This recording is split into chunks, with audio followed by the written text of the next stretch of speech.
The climate change talks in Copenhagen consist of many important voices and nations, including theirs. America's indigenous people have always had a close relationship with the Earth, and today they live in some of the areas where the impacts of climate change are most dramatic.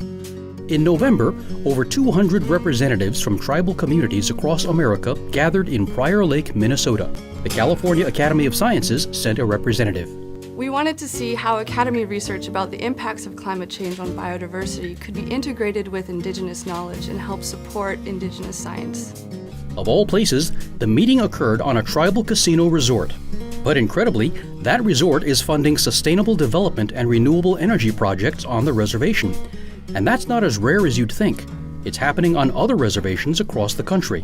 So these solutions are occurring on a smaller scale within these tribal communities, but they're working towards a model that could be expanded to the rest of the country.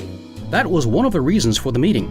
Sponsored by NASA and NOAA, as well as many intertribal agencies, Indigenous communities and scientists wanted to share information about climate change impacts and solutions and write a declaration to send to Copenhagen.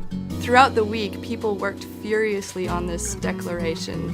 Everybody was involved, from the agencies to the presenters to younger generations to elders.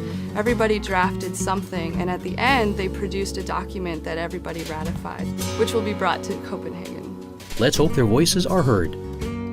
When you say in Lakota, we are all related. Really, we're all related.